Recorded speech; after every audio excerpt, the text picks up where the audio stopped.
రాజధాని అమరావతి నిర్మాణ పనుల్లో ఏపీ ప్రభుత్వం మరో కీలక అడుగు వేసింది.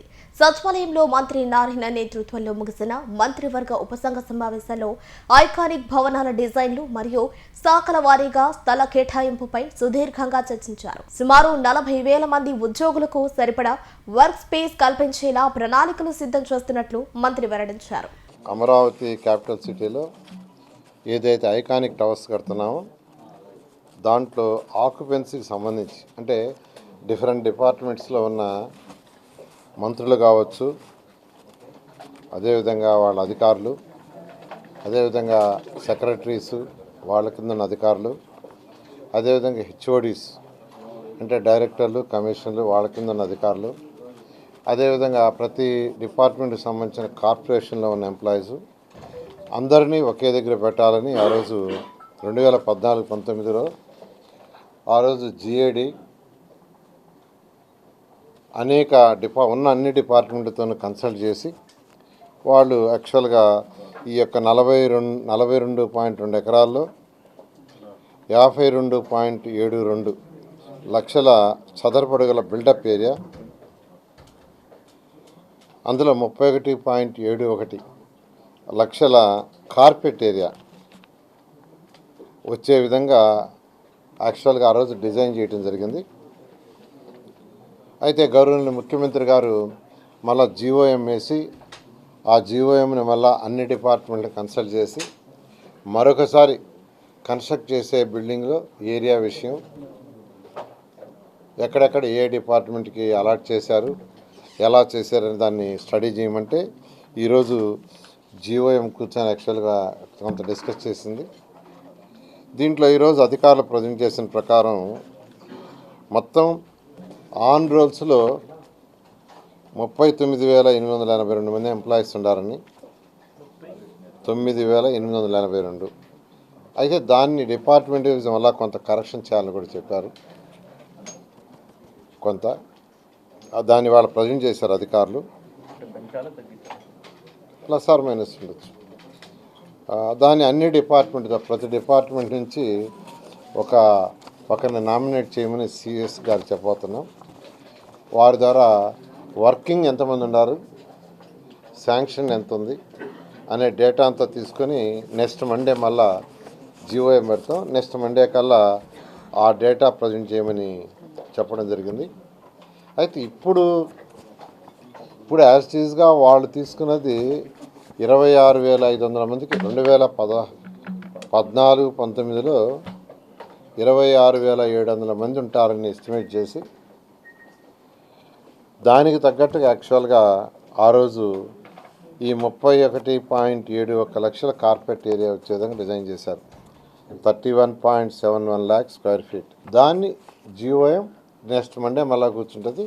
ఈ లోపల ఇతర రాష్ట్రాల్లో ఉన్న కొత్తగా కట్టిన సచివాలయం ఏదైతే ఉండే నయా రాయ్పూర్ కానీ లేదా మన పక్క రాష్ట్రం హైదరాబాద్ కానీ అదేవిధంగా సెంట్రల్లో కట్టింది కానీ వాటిల్ని కూడా స్టడీ చేసి దాంట్లో కూడా ఎన్ని స్క్వేర్ ఫీట్ కట్టారు, ఎంతమందికి అకామిడేషన్ ఇచ్చారు, ఆ కంపారిటివ్ డేటా కూడా నెక్స్ట్ జీఓఎంకి సబ్మిట్ చేయమని జీఓఎం తెలియపరచడం జరిగింది. అంటే వీళ్ళు కొంతమంది కన్సల్టెంట్స్ వాళ్ళు వీళ్ళు ఉండారు యాక్చువల్గా. అందువల్ల స్టడీ చేయమన్నాం, ఈచ్ డిపార్ట్మెంట్ వైజ్ యాక్చువల్గా తీసుకున్నాం.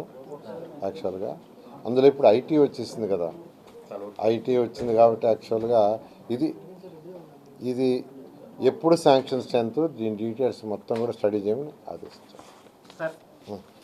అంటే దీంట్లో యాక్చువల్గా ఇంకొకటి కూడా ఈ పోలీస్ డిపార్ట్మెంట్ది కూడా ఉంది.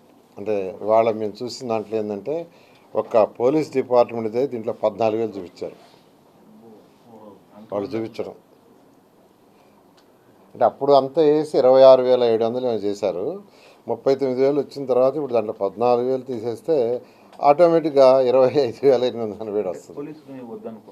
అటు కాదు, వాళ్ళు ఐ థింక్ ఈ యొక్క డిఫరెంట్ ఉంటాయి కదా వింగ్స్, డిఫరెంట్ లొకేషన్స్లో ట్రైనింగ్ అట్రాక్టివ్ అవి కూడా వేసినట్టున్నారు. అందువల్ల క్రాస్ చెక్ చేయమని ఇన్స్ట్రక్షన్. అది డీజీ ఆఫీసు అదొక్కటే యాక్చువల్గా మళ్ళీ ఆ డిపార్ట్మెంట్తో సీఎం గారితో మాట్లాడి ఫైనలైజ్ చేయాలి. సెక్రటరియట్ హోమ్ ఇక్కడే ఉంటారు దీంట్లోనే. అది ఒక్కటి మాత్రం ఆల్రెడీ కట్టుండారు అక్కడ. దాని విషయం కూడా ఒకసారి సీఎం గారితోనూ ఆ డిపార్ట్మెంట్ వాళ్ళతో మాట్లాడి ఫైనల్ చేస్తాం. అందుకని ఇప్పుడు 14,000ది సీఎం గారితోనూ ఆ డిపార్ట్మెంట్ వాళ్ళతోనూ ప్లస్ మినిస్టర్తో కూర్చొని డిస్కస్ చేసి ఏ వింగ్స్ ఇక్కడ ఏవి కాన్ఫిడెన్షియల్ ఏదన్నా ఉంటే బయట ఉండాలా అనేది డిసైడ్ చేయాలి. ఐకానిక్కి మనకు యాక్చువల్గా మన ప్లానే అది 3 years ప్లాన్. యాక్చువల్గా వర్క్ జరుగుతూ ఉంది. అది 2028 సెప్టెంబర్ కంప్లీట్ చేయాలి వీఆర్ ప్లానింగ్. అంటే లేటుగా కాదు, యాక్చువల్గా ఏంటంటే ఐకానిక్ టవర్స్ అంతకుముందు మొదలుపెట్టి చేశారు. లాస్ట్ గవర్నమెంట్ ఆపేసింది. ఆ చేసింది ఫౌండేషన్, ఎప్పుడు ఫౌండేషన్ ఇంపార్టెంట్. దాన్ని కరెక్ట్గా చెక్ చేయడానికి మనం యాక్చువల్గా ఐఐటికి ఇచ్చాము. మీకు తెలుసు హైదరాబాద్ ఐఐటి, చెన్నై ఐఐటి వాళ్ళు స్టడీ చేసి ఓకే చెప్పారు. ఓకే చెప్పిన తర్వాత కూడా మళ్ళీ దాని మీద ఫర్ వాటర్ అంతా డీవాటరింగ్ చేయించాం. డీవాటరింగ్ చేసిన తర్వాత మళ్ళీ ఒకసారి వాళ్ళు చెక్ చేశారు. తర్వాత ఆ స్టీల్ స్ట్రెంత్ అవన్నీ చెక్ చేయడానికి కొంత టైం తీసుకున్నారు. ఎందుకంటే మేము తొందర పెట్టాల, ఎందుకంటే ఐకానిక్ టవర్స్ కాబట్టి వాళ్ళకి కావాల్సినంత టైం ఇచ్చాం. అవన్నీ చేసి అంతా అయిన తర్వాత టెండర్లు పిలిచాం.